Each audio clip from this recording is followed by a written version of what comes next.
ಸಮರ ಫ್ರೀಡಂ ಪಾರ್ಕ್ನಲ್ಲಿ ಪ್ರೊಟೆಸ್ಟ್ ಮನ್ರೇಗಾ ಯೋಜನೆ ಮರು ಜಾರಿಗೆ ಸರ್ಕಾರ ಒತ್ತಾಯವನ್ನ ಮಾಡ್ತಾ ಇದೆ. ಸದನದಲ್ಲೂ ಸಮರ ಶುರುವಾದರೆ ಫ್ರೀಡಂ ಪಾರ್ಕ್ನಲ್ಲಿ ಕೂಡ ಪ್ರೊಟೆಸ್ಟ್ಗೆ ಇದೀಗ ಸರ್ಕಾರ ಮುಂದಾಗಿದೆ. ಮನ್ರೇಗಾ ಯೋಜನೆ ಮರು ಜಾರಿಗೆ ಸರ್ಕಾರ ಒತ್ತಾಯವನ್ನ ಮಾಡ್ತಾ ಇದೆ. ರಾಜ್ಯಾದ್ಯಂತ ಹೋರಾಟಕ್ಕೆ ಕೈ ನಾಯಕರ ಸಿದ್ಧತೆ ಇದು. ಖಂಡನ ನಿರ್ಣಯ ಮೂಲಕ ಬಿಸಿ ಮುಟ್ಟಿಸಲು ಪ್ಲಾನ್ ಅನ್ನ ಮಾಡಿಕೊಂಡಿದ್ದಾರೆ. ವಿಶೇಷ ಅಧಿವೇಶನದ ಮೂಲಕ ಕೇಂದ್ರದ ವಿರುದ್ಧ ಸಮರವನ್ನ ಸಾರೋದಕ್ಕೆ ಜನವರಿ 27ರಂದು ದೊಡ್ಡ ಮಟ್ಟದ ಹೋರಾಟಕ್ಕೆ ಪ್ಲಾನ್ ಅನ್ನ ಮಾಡಿಕೊಂಡಿದೆ ಸರ್ಕಾರ. ಬೆಂಗಳೂರಿನ ಫ್ರೀಡಂ ಪಾರ್ಕ್ನಲ್ಲಿ ಪ್ರತಿಭಟನೆಗೆ ಸಿದ್ಧತೆಯನ್ನ ಸಹಿತ ಮಾಡಿಕೊಂಡಿರುವಂತದ್ದು. ಸಿಎಂ ಸಿದ್ದರಾಮಯ್ಯ, ಡಿಕೆ ಶಿವಕುಮಾರ್ ನೇತೃತ್ವದಲ್ಲಿ ನಡೆಯುವಂತ ಪ್ರೊಟೆಸ್ಟ್ ಇದು. ಪ್ರತಿಭಟನೆಯಲ್ಲಿ ಹೈಕಮಾಂಡ್ ನಾಯಕರು ಕೂಡ ಭಾಗಿಯಾಗ್ತಾರೆ. ಸದನದಲ್ಲಿ ಒಂದು ರೀತಿಯಾಗಿ ಸಮರ ಶುರುವಾದರೆ ಫ್ರೀಡಂ ಪಾರ್ಕ್ನಲ್ಲಿ ಪ್ರೊಟೆಸ್ಟ್ ಅನ್ನ ಮಾಡೋದಕ್ಕೆ ಜನವರಿ 27ರಂದು ಇದೀಗ ಸಿದ್ಧತೆಗೆ ಮುಂದಾಗಿದೆ ಸರ್ಕಾರ. ಮನ್ರೇಗಾ ಯೋಜನೆ ಮರು ಜಾರಿಗೆ ಒತ್ತಾಯವನ್ನ ಮಾಡ್ತಾ ಇದೆ. ಹೀಗಾಗಿ ರಾಜ್ಯಾದ್ಯಂತ ಕೈ ನಾಯಕರು ಹೋರಾಟಕ್ಕೆ ಸಿದ್ಧತೆಯನ್ನ ಮಾಡ್ಕೊಳ್ತಾ ಇದ್ದಾರೆ. ಖಂಡನ ನಿರ್ಣಯ ಮೂಲಕ ಬಿಸಿ ಮುಟ್ಟಿಸಲು ಪ್ಲಾನ್ ಅನ್ನ ಮಾಡಿಕೊಂಡಿದೆ ಸರ್ಕಾರ. ವಿಶೇಷ ಅಧಿವೇಶನದ ಮೂಲಕ ಕೇಂದ್ರದ ವಿರುದ್ಧ ಸಮರವನ್ನ ಸಾರೋದಕ್ಕೆ ರೆಡಿ ಆಗಿದೆ. ಜನವರಿ 27ರಂದು ದೊಡ್ಡ ಮಟ್ಟದ ಹೋರಾಟಕ್ಕೆ ಪ್ಲಾನ್ ಅನ್ನ ರೂಪಿಸಿಕೊಂಡಿದೆ. ಬೆಂಗಳೂರಿನ ಫ್ರೀಡಂ ಪಾರ್ಕ್ನಲ್ಲಿ ಪ್ರತಿಭಟನೆಗೆ ಸಿದ್ಧತೆಯನ್ನ ಮಾಡಿಕೊಳ್ಳೋಕೆ ಇದೀಗ ಸರ್ಕಾರ ಮುಂದಾಗಿದೆ. ಸಿಎಂ ಸಿದ್ದರಾಮಯ್ಯ, ಡಿಕೆ ಶಿವಕುಮಾರ್ ನೇತೃತ್ವ, ಅದರ ಜೊತೆಗೆ ಹೈಕಮಾಂಡ್ ನಾಯಕರು ಕೂಡ ಭಾಗಿಯಾಗುವಂತದ್ದು.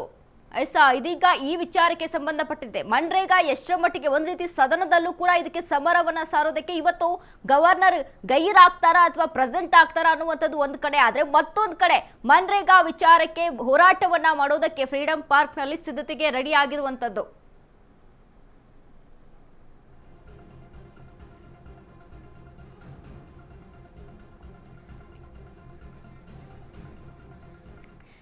ಈ ಬಗ್ಗೆ ಹೆಚ್ಚಿನ ಮಾಹಿತಿಯನ್ನ ಕೊಡ್ತಾರೆ ನಮ್ಮ ಪ್ರತಿನಿಧಿ ದೀಪಾ.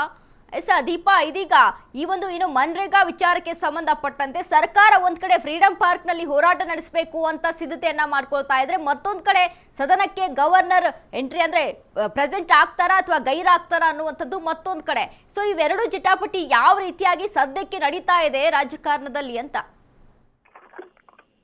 ವನಿತಾ, ಏನು ಮನ್ರೇಗಾ ವಿಚಾರವನ್ನ ಕೇಂದ್ರ ಸರ್ಕಾರ ಹೆಸರು ಬದಲಾವಣೆ ಮತ್ತೆ ಅನುಪಾತದಲ್ಲಿ ಅಂದ್ರೆ ಕೊಡುವಂತಹ ಏನು ರಾಜ್ಯ ಸರ್ಕಾರ ಮತ್ತೆ ಕೇಂದ್ರ ಸರ್ಕಾರದ್ದು ಅನುದಾನ ಇತ್ತು, ಆ ವಿಚಾರವಾಗಿ ಒಂದಿಷ್ಟು ಬದಲಾವಣೆಯನ್ನ ಮಾಡಿದ್ದಾರೆ. ಹೀಗಾಗಿ ಕೇಂದ್ರದ ವಿರುದ್ಧ ಇದೀಗ ರಾಜ್ಯ ಸರ್ಕಾರ ಸಮರವನ್ನ ಸಾರಿರುವಂತಹದ್ದು.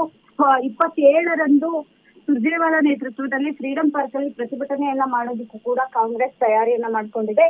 ಅಂದ್ರೆ ಆ ಪ್ರತಿಭಟನೆ ಅಧಿವೇಶನ ಶುರುವಾಗಕ್ಕೂ ಮುನ್ನ ಆ ಪ್ರತಿಭಟನೆ ನಡೆಯುತ್ತೆ. ಸಹಜವಾಗಿ ಮೊದಲಿನಿಂದಲೂ ಕೂಡ ಅದನ್ನ ವಿರೋಧ ಮಾಡ್ಕೊಂಡು ಬಂದಿದ್ರ ಜೊತೆಗೆ ಇದನ್ನ ಯಾವುದೇ ಕಾರಣಕ್ಕೂ ನಾವು ಜಾರಿಗೆ ತರೋದಿಲ್ಲ ಅನ್ನುವಂತಹದನ್ನ ರಾಜ್ಯ ಸರ್ಕಾರ ಹೇಳಿತ್ತು. ಅದರಂತೆ ತುರ್ತು ಅಧಿವೇಶನ ಕರೆದಿದೆ. ಇದೀಗ ಪ್ರತಿಭಟನೆಗೂ ಕೂಡ ಅಂದ್ರೆ ಸದನದ ಒಳಗೆ ಮತ್ತೆ ಹೊರಗೆ ಪ್ರತಿಭಟನೆಗೆ ಮುಂದಾಗಿರುವಂತದ್ದು ಕಾಂಗ್ರೆಸ್. ವನಿತಾ, ಧನ್ಯವಾದಗಳು ದೀಪಾ ನಿಮ್ಮೆಲ್ಲ ಮಾಹಿತಿಗೆ. ಇದರಿಂದ ಯಾಕೆ ಸರ್ಕಾರ ಹಿಂದೇಟನ್ನ ಹಾಕ್ತಾ ಇದೆ ಅಂತ ಅಂದ್ರೆ, ಈಗ ಜಿ-ರಾಮ್ಜಿಯಲ್ಲಿ ಬಂತು ಅಂದ್ರೆ ಕೇಂದ್ರ ಒಂದಿಷ್ಟು ನಿಯಮಗಳನ್ನ ಅಲ್ಲಿ ಜಾರಿ ಮಾಡಿದೆ. ಅಲ್ಲಿ ಕೇಂದ್ರ ಮತ್ತು ರಾಜ್ಯ ಸರ್ಕಾರ ಎರಡೂ ಕೂಡ ಅಲ್ಲಿ ವೆಚ್ಚವನ್ನ ಭರಿಸಬೇಕು ಅನ್ನುವಂಥದ್ದು. ಎರಡೂ ಕೂಡ ವೆಚ್ಚ ಅಂತ ಅಂದ್ರೆ 40% ಅಲ್ಲಿ ರಾಜ್ಯ ಕೊಡಬೇಕಾಗುತ್ತೆ ಅನ್ನುವಂಥದ್ದು ಅಲ್ಲಿ ಉಲ್ಲೇಖವನ್ನ ಮಾಡಲಾಗಿದೆ. ಇದು ಒಂದು ರೀತಿಯಲ್ಲಿ ರಾಜ್ಯಕ್ಕೆ ಪೆಟ್ಟನ್ನ ಕೊಡಬಹುದು ಅನ್ನುವಂಥದ್ದು ಮತ್ತೊಂದು. ಯಾಕಂದ್ರೆ ಈಗಾಗಲೇ ಕೆಲವೊಂದು ಗ್ಯಾರಂಟಿಗಳ ವಿಚಾರಕ್ಕೆ ಆಗಿರ್ಬೋದು, ಇದೆಲ್ಲದರ ವಿಚಾರಕ್ಕೆ ಸದ್ಯಕ್ಕೆ ಸರ್ಕಾರದಲ್ಲಿ ಖಜಾನೆ ಖಾಲಿ ಆಗ್ತಾ ಇದೆ, ಖಾಲಿಯಾಗಿದೆ ಸಹಿತ. ಸೊ ಹೀಗಾಗಿ ಇದರ ನಡುವೆ ಇದು ಮತ್ತೊಂದು ರೀತಿಯಲ್ಲಿ ಎಫೆಕ್ಟ್ ಅನ್ನ ಕೊಡ್ಬೋದು ಅನ್ನುವಂಥದ್ದು ರಾಜ್ಯ ಸರ್ಕಾರದ ಒಂದು ರೀತಿಯಲ್ಲಿ ವಾದ ಆಗಿರ್ಬೋದು. ಇನ್ನು ಅದರ ಜೊತೆಗೆ ಮನ್ರೇಗಾವನ್ನ ಯಾಕೆ ಬದಲು ಮಾಡಬೇಕು, ಮಹಾತ್ಮ ಗಾಂಧಿಯವರ ಒಂದು ಹೆಸರನ್ನ ಅಲ್ಲಿ ಯಾಕೆ ಚೇಂಜ್ ಮಾಡಬೇಕು, ಅದು ಮಹಾತ್ಮ ಗಾಂಧಿಯವರೇ ಅಲ್ಲಿ ಇರಲಿ, ಯಾಕಂದ್ರೆ ಇದ್ರ ಮುಖಾಂತರ ಗಾಂಧಿಯ ಹೆಸರನ್ನ ಪೂರ್ತಿಯಾಗಿ ಅಳಿಸಿಬಿಡಬೇಕು ಅನ್ನುವಂತಹ ಪ್ಲಾನ್ ಅನ್ನ ಮಾಡ್ಕೊಂಡಿದೆ ಈ ಕೇಂದ್ರ ಅನ್ನುವಂಥದ್ದು ಮತ್ತೊಂದು ಕಡೆ ಈ ಒಂದು ಆರೋಪ ಆಗಿರುವಂಥದ್ದು ಕಾಂಗ್ರೆಸ್ ಸರ್ಕಾರದ್ದು. ಮೂಡಾ ಪ್ರಕರಣ ಸಿಎಂ ಸಿದ್ದರಾಮಯ್ಯಗೆ ಡವಡವ ಶುರುವಾಗಿದೆ. ಇದೀಗ ಇಂದು ಮೂಡಾ ಬಿ ರಿಪೋರ್ಟ್ ಭವಿಷ್ಯ ನಿರ್ಧಾರವಾಗುತ್ತೆ. ಮೂಡಾ ಪ್ರಕರಣ ಸಿಎಂ ಸಿದ್ದರಾಮಯ್ಯಗೆ ಡವಡವ. ಇಂದು ಮೂಡಾ ಬಿ ರಿಪೋರ್ಟ್ ಭವಿಷ್ಯ ನಿರ್ಧಾರ. ಬಿ ರಿಪೋರ್ಟ್ ಕುರಿತು ತೀರ್ಪು ನೀಡಲಿರುವಂತಹ ಕೋರ್ಟ್ ಜನಪ್ರತಿನಿಧಿಗಳ ವಿಶೇಷ ನ್ಯಾಯಾಲಯದಿಂದ ಆದೇಶ ಹೊರಡಿಸಿರುವಂಥದ್ದು. ಮೂಡಾ ಬಿ ರಿಪೋರ್ಟ್ ಪ್ರಶ್ನಿಸಿದ್ದ ಸ್ನೇಹಮಯಿ ಕೃಷ್ಣ ಅರ್ಜಿ ವಿಚಾರಣೆ ನಡೆಸಿ ಆದೇಶ ಕಾಯ್ದಿರಿಸಿದ ಕೋರ್ಟ್.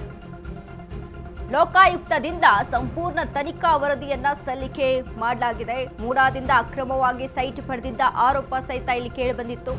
ಪ್ರಕರಣದಲ್ಲಿ ಸಿದ್ದರಾಮಯ್ಯ ಕುಟುಂಬಕ್ಕೆ ಕ್ಲೀನ್ ಚೀಟ್ ಅನ್ನ ಕೊಡಲಾಗಿತ್ತು. ಮೈಸೂರು ಲೋಕಾಯುಕ್ತ ಪೊಲೀಸರಿಂದ ಬಿ ರಿಪೋರ್ಟ್ ಅನ್ನ ಅಲ್ಲಿ ಹಾಕಲಾಗಿತ್ತು. ಇನ್ನು ಸಿಎಂ ಪತ್ನಿ ಪಾರ್ವತಿ ಸೇರಿ 4 ವಿರುದ್ಧ ಬಿ ರಿಪೋರ್ಟ್. ಇಂದು ಬಿ ರಿಪೋರ್ಟ್ ಆದೇಶ ಪ್ರಕಟಿಸಲಿರುವಂತಹ ಕೋರ್ಟ್. ಇದೀಗ ಈ ವಿಚಾರಕ್ಕೆ ಸಂಬಂಧಪಟ್ಟಂತೆ ಮೂಡಾ ಪ್ರಕರಣ ಸಿಎಂ ಸಿದ್ದರಾಮಯ್ಯಗೆ ಢವಢವ ಶುರುವಾಗಿದೆ. ಯಾಕಂದ್ರೆ ಇಂದು ಮೂಡಾ ಬಿ ರಿಪೋರ್ಟ್ ಭವಿಷ್ಯ ನಿರ್ಧಾರವಾಗುತ್ತೆ. ಇನ್ನು ಬಿ ರಿಪೋರ್ಟ್ ಕುರಿತು ತೀರ್ಪು ನೀಡುತ್ತೆ ಕೋರ್ಟ್. ಇವತ್ತು ಜನಪ್ರತಿನಿಧಿಗಳ ವಿಶೇಷ ನ್ಯಾಯಾಲಯದಿಂದ ಆದೇಶ ಬರುವಂತದ್ದು. ಇವತ್ತು ಈ ವಿಚಾರಕ್ಕೆ ಸಂಬಂಧಪಟ್ಟಂತೆ ಸಿದ್ದರಾಮಯ್ಯಗೆ ಒಂದ್ ಕಡೆ ಟೆನ್ಷನ್. ಮೂಡಾ ಬಿ ರಿಪೋರ್ಟ್ ಪ್ರಶ್ನಿಸಿ ಪೊಲೀಸರು ಬಿ ರಿಪೋರ್ಟ್ ಅನ್ನ ಅಲ್ಲಿ ಹಾಕಿದ್ರು. ಇನ್ನು ಈ ಮೂಡಾ ಹಗರಣ ಏನಿದೆ, ಈ ಒಂದು ಮೂಡಾ ಪ್ರಕರಣ ಏನಿದೆ, ಇದು ಸಿದ್ದರಾಮಯ್ಯ ಅವರ ರಾಜಕಾರಣ ಜರ್ನಿಯಲ್ಲಿ ಒಂದು ರೀತಿಯಾಗಿ ಕಪ್ಪು ಚುಕ್ಕೆ ಆಗಿ ಪರಿಣಮಿಸಿತ್ತು. ಯಾಕಂದ್ರೆ ಇದುವರೆಗೂ ಕೂಡ ಈ ಸಿದ್ದರಾಮಯ್ಯ ಅವರ ಏನು ರಾಜಕೀಯ ಜರ್ನಿ ಇದೆ, ಇದು ಕಂಪ್ಲೀಟ್ ಆಗಿ ಸಿದ್ದರಾಮಯ್ಯ ಅವರ ಜರ್ನಿ ಏನಿದೆ, ಇದು ಒಂದು ರೀತಿಯಾಗಿ ಕಂಪ್ಲೀಟ್ ಆಗಿ ಸಹಿತ ಒಂದು ಕಪ್ಪು ಚುಕ್ಕೆ ಇಲ್ದಂಗೆ ಇದುವರೆಗೆ ಅಲ್ಲಿ ನಡೆದುಕೊಂಡು ಬಂದಿದ್ರು. ಸೊ ಈ ಒಂದು ಮೂಡಾ ಪ್ರಕರಣ ಸಾಕಷ್ಟು ಸಿದ್ದರಾಮಯ್ಯ ಅವರಿಗೆ ಡ್ಯಾಮೇಜ್ ಅನ್ನ ತಂದುಕೊಟ್ಟಿದ್ದಂತ ಒಂದು ಪ್ರಕರಣ ಇದಾಗಿರೋದ್ರಿಂದ ಈ ವಿಚಾರಕ್ಕೆ ಸರಿಯಾದ ಸಾಕ್ಷಿಗಳನ್ನ ಕೊಟ್ಟಿಲ್ಲ, ಸರಿಯಾದ ಸಾಕ್ಷಿಗಳನ್ನ ಅಲ್ಲಿ ಒದಗಿಸಿಲ್ಲ ಅನ್ನುವಂತಹ ಕಾರಣಕ್ಕೆ ಬಿ ರಿಪೋರ್ಟ್ ಅನ್ನ ಪೊಲೀಸರು ಸಿದ್ದರಾಮಯ್ಯ ಮತ್ತು ಅವರ ಪತ್ನಿ ಇನ್ನು ಕುಟುಂಬಕ್ಕೆ ಕೊಟ್ಟಿತ್ತು. ಆದ್ರೆ ಈ ವಿಚಾರಕ್ಕೆ ಸಂಬಂಧಪಟ್ಟಂತೆ ಸ್ನೇಹಮಯಿ ಕೃಷ್ಣ, ದೂರುದಾರ ಸ್ನೇಹಮಯಿ ಕೃಷ್ಣ ಇದಕ್ಕೆ ಮತ್ತೆ ತಗಾದೆಯನ್ನ ತೆಗೆದು ಬಿ ರಿಪೋರ್ಟ್ಗೆ ಬಗ್ಗೆ ಅಲ್ಲಿ ಪ್ರಶ್ನೆಯನ್ನ ಮಾಡಿದ್ರು. ಆದ್ರೆ ವಿಚಾರಕ್ಕೆ ಇವತ್ತು ಸೆಷನ್ ಕೋರ್ಟ್ ಅಲ್ಲಿ ಇವತ್ತು ಆದೇಶವನ್ನ ಹೊರಡಿಸುತ್ತೆ. ಹಾಗಾಗಿ ಏನೋ ಆದೇಶವನ್ನ ಕೊಡುತ್ತೆ ಅನ್ನುವಂಥದ್ದು ಸಿದ್ದರಾಮಯ್ಯಗೆ ಒಂದು ಕಡೆ ಟೆನ್ಷನ್ ಈಗ ಶುರುವಾಗಿರುವಂಥದ್ದು. ಇದೀಗ ಮತ್ತೊಂದು ಕಡೆ ಹಲವಾರು ವಿಚಾರಗಳನ್ನ ಇಲ್ಲಿ ಪರಿಗಣಿಸಿಕೊಂಡಾಗ ರಾಜಕೀಯವಾಗಿ ಒಂದ್ ಕಡೆ ಮನ್ರೇಗಾ ಅಂತ ಇನ್ನೊಂದು ಸದನಕ್ಕೆ ಅಲ್ಲಿ ಗವರ್ನರ್ ಬರ್ತಾರಾ ಇಲ್ವಾ ಅನ್ನೋದು, ಮತ್ತೊಂದು ಕಡೆ ಕುರ್ಚಿ ಕಾದಾಟ ಒಂದ್ ಕಡೆ, ಅದ್ರ ಜೊತೆಗೆ ಈ ಮೂಡಾ ಸಹಿತ. ಸೊ ಇವೆಲ್ಲವೂ ಏನಾಗ್ತಾ ಇದೆ ಅಂದ್ರೆ ರಾಜಕೀಯವಾಗಿ ಕಾಂಗ್ರೆಸ್ ಸರ್ಕಾರಕ್ಕೆ ಒಂದ್ ರೀತಿಯಾಗಿ ತಲೆ ಮೇಲೆ ಭಾರ ಆಗಿ ಕೂತಿರುವಂತ ವಿಚಾರ. ಅದ್ರ ಜೊತೆಗೆ ಈ ಮೂಡಾ ಏನು ಹಗರಣ ಇದೆ, ಈ ಮೂಡಾ ಹಗರಣ ಸಿದ್ದರಾಮಯ್ಯ ಅವರ ರಾಜಕೀಯ ಜೀವನದಲ್ಲಿ ಒಂದು ಮೊದಲನೆಯ ಕಪ್ಪು ಚುಕ್ಕಿ. ಯಾಕಂದ್ರೆ ಇವರ ರಾಜಕೀಯದ ಒಂದು ಜರ್ನಿಯನ್ನ ನೋಡ್ತಾ ಬಂದಾಗ ಯಾವುದೇ ತರದಂತ ಡ್ಯಾಮೇಜ್ ಅನ್ನ ಮಾಡ್ಕೊಳ್ಳದೆ ಕ್ಲೀನ್ ಆಗಿ ಒಂದು ರಾಜಕೀಯದಲ್ಲಿ ಬಂದಂತ ಒಂದು ವ್ಯಕ್ತಿ ಸಿದ್ದರಾಮಯ್ಯ ಅವರು. ಹೀಗಾಗಿ ಹಲವಾರು ಫ್ಯಾನ್ಸ್ ಫಾಲೋಯಿಂಗ್ ಅಥವಾ ಹಲವಾರು ಬೆಂಬಲಿಗರನ್ನ ಅಲ್ಲಿ ಹೊಂದಿದ್ರು. ಆದ್ರೆ ಸದ್ಯಕ್ಕೆ ಇದು ಒಂದು ಮೂಡಾ ವಿಚಾರಕ್ಕೆ ಇದೀಗ ಬಿ ರಿಪೋರ್ಟ್ ಅನ್ನ ಪೊಲೀಸರು ಕೊಟ್ಟಿದ್ರು. ಇದನ್ನ ಪ್ರಶ್ನಿಸಿ ಇವತ್ತು ಕೋರ್ಟ್ ಆದೇಶವನ್ನ ಹೊರಡಿಸುತ್ತೆ.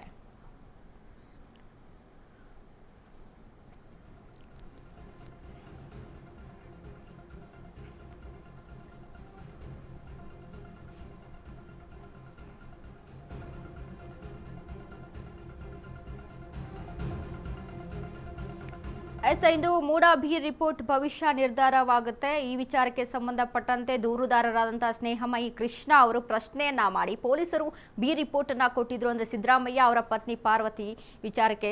ಸೊ ಇದೀಗ ಈ ಬಿ ರಿಪೋರ್ಟ್ ಅನ್ನ ಪ್ರಶ್ನಿಸಿ ಸ್ನೇಹಮಯಿ ಕೃಷ್ಣ ಅವರು ಒಂದು ಇದಕ್ಕೆ ಅಂದ್ರೆ ಪ್ರಶ್ನಿಸಿದ್ರು ಈ ವಿಚಾರವನ್ನ. ಹೀಗಾಗಿ ಇದೀಗ ಇವತ್ತು ಕೋರ್ಟ್ ಯಾವ ಆದೇಶವನ್ನ ಹೊರಡಿಸುತ್ತೆ ಅನ್ನುವಂತ ಟೆನ್ಷನ್ ಇದೀಗ ಶುರುವಾಗಿದೆ.